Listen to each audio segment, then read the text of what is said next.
এই নি তাড়াতাড়ি সেলাই করে দে।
কি হয়েছে ম্যাম, ব্যথা পেয়েছেন নাকি?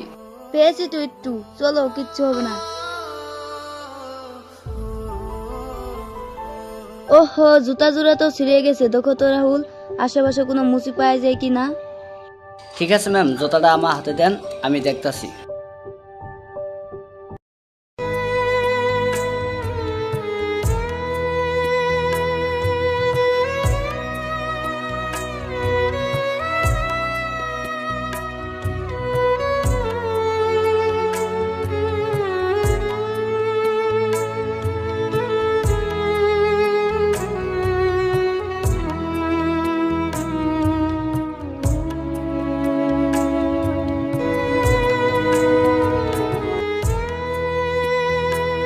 এই যে মুচি, জুতাটা সেলাই করে দে তো। ঠিক আছে ম্যাম, একটু দাঁড়ান দিচ্ছি। এই নি তাড়াতাড়ি সেলাই করে দে। এই যে ম্যাম, আপনি এটা কি করছেন? হ্যাঁ, আমার গায়ে ছুঁড়ে ফেলছেন কেন? ওরে বাবা রে, মুচির বাচ্চা ঢং দেখে বাঁচি না, এরম ভাবে ঢং করে যেন কুড়িপতি ছেলে। এই যে ঢং বাদ দিয়ে তাড়াতাড়ি সেলাই করে দে। ঠিক আছে, আপনারা একটু দাঁড়ান, আমি এক্ষুনি সেলাই করে দিচ্ছি।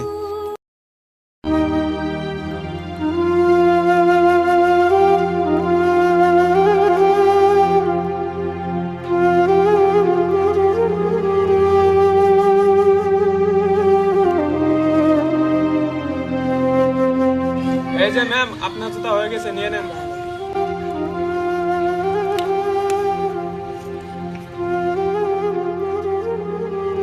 এই যে ম্যাম, এখন আমার টাকাটা দেন। এই নি টাকা।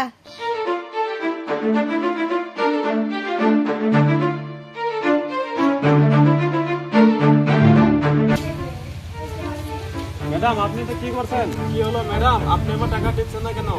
আমি তো আপনার থেকে ফ্রিতে টাকা চাচ্ছি না, আমি তো আপনার জুতা সিলাই করে দিয়েছি না, তো আপনি আমার টাকাটা দেন। তোদের মতো ছোট লোকের একই অবস্থা, বড় লোকের কাছে টাকা দেখলে লোকসান হতে পারিস না। যত সব ভিখারি দল, তোকে আমি 1 টাকাও দিতে পারবো না।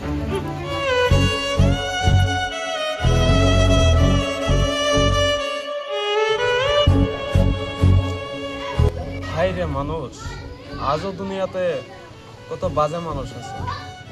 আমরা গরিব মানুষ সবসময় ভাবে কারো 1 টাকা মেরে খেতে নেই, আর যাদের কাছে টাকা আছে তারাই মানুষকে ঠকায়। হাই রে দুনিয়া।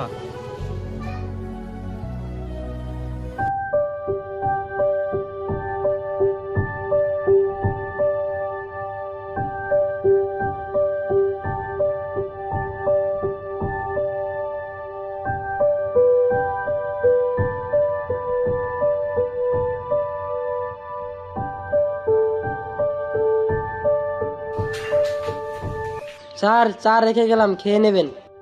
ঠিক আছে, রেখে যাও, আমি খেয়ে নিব।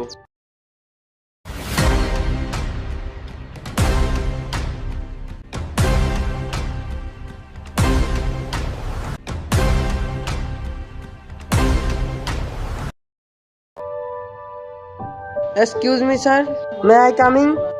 ইয়েস, আসো। স্যার, বাইরে অনেক লোক অপেক্ষা করতেছে, তাদেরকে কি ভিতরে আসতে দিব? হ্যাঁ, অবশ্যই আসতে।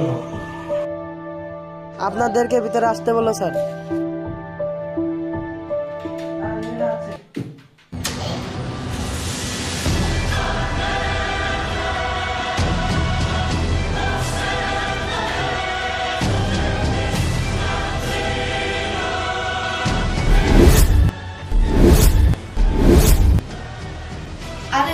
সে মুচির বাচ্চা মুচি না? আরে তোর এই পরিবর্তন হলো কিভাবে? এই যে ম্যাডাম, মুখ সামলিয়ে কথা বলুন। মুসির বাচ্চা মুসি না, স্যার বলুন স্যার। আর তুই কাকে বলছেন? আপনি বলে দেখেন, কারণ এখন আমি আর মুসি নেই, এখন স্যার, আপনাদের স্যার। স্যার বলেন। এই যে ম্যাডাম, তো বলুন কেন এসেছেন আমাদের এখানে? স্যার, মানে শুনলাম আপনাদের কোম্পানিতে চাকরি দেওয়া হচ্ছে, তার কারণে আসলাম। আচ্ছা, তাই নাকি ম্যাডাম? তো আপনি যেটা শুনেছেন সেটা তো ঠিকই শুনেছেন, কিন্তু আমাদের এখানে তো চাকরি দেওয়া হয় শুধু নম্র ভদ্র মানুষকে, আপনাদের মতো জানোয়ারদেরকে নয়। আমাদের এখানে চাকরি দেওয়া হয় শুধু নম্র ভদ্র একজন সহজ সরল মানুষকে। আপনাদের মতো অমানুষদেরকে আমাদের কোম্পানিতে নিয়োগ করি না। আপনি চাইলে আমাদের এখান থেকে আসতে পারেন। স্যার প্লিজ আমাকে এখান থেকে তাড়িয়ে দিবেন না, আমার একটা স্যারকে অনেক প্রয়োজন। আমি অনেক বিপদে পড়ে এসেছি, আপনি যদি আমাকে রেখে দিতেন আমি অনেক খুশি হতাম। দেখুন ম্যাডাম, আপনাকে আমি বারবার বলছি যে আমাদের এখানে শুধু নম্র ভদ্র এবং সহজ সরল মানুষকে চাকরি দেওয়া হয়। আজ থেকে প্রায় 5 বছর আগে আপনাকে মনে পড়ে যেদিন আমি গাছতলে বসে জুতা সেলাই করছিলাম? সেই সময় আমি একজন মুসি ছিলাম, আর ঠিক সেই সময়ে আপনি এবং আপনার সঙ্গে একজন ছেলে ছিল। আপনারা দুজন মিলে আমার এখানে আসছিলেন জুতা সেলাই করার জন্য। কিন্তু আপনার কি মনে আছে, আমি আপনার জুতাগুলো সুন্দরভাবে সেলাই করে দিয়ে, ভালো করে পরিষ্কার করে দিয়ে আপনাকে দিয়েছিলাম। কেন দিয়েছিলাম? 2 টাকার আশায় দিয়েছিলাম। হয়তো আমাদের কাছে সেই সময় অনেক টাকা ছিল না, গরিব ছিলাম, কিন্তু সেই জন্য কি করেছিলাম, আপনার জুতাগুলো ভালো করে পরিষ্কার করে সেলাই করে দিয়েছিলাম মাত্র 2 টাকা পাওয়ার জন্য। আর আপনি কি করেছিলেন মনে আছে? আপনি আমাকে টাকা না দিয়ে আমার শরীরে জুতা ছুঁয়ে দিয়েছিলেন, সেই কথা মনে পড়ে না? আর আজকে আসছেন আপনি আমার কোম্পানিতে চাকরি করতে, আপনার কি একটু লজ্জা করে না? একটা কথা কি জানেন, সেদিন অনেক খারাপ লাগছিল আমার। আপনি যেদিন আমার শরীরে জুতা ছুঁয়ে দিয়েছিলেন আর কাজ করার পর আমাকে টাকা দিচ্ছিলেন না, তখন আমার কেমন লেগেছিল জানেন? তখন আমি ভেবেছিলাম এই পৃথিবীতে হয়তো গরিব হয়ে জন্ম নেবে আমাদের দুধ ছিল। অনেক খারাপ লেগেছিল আমার, জানেন? মাত্র আমরা 10-20 টাকার আশায় রাস্তার ধারে বসে থাকি।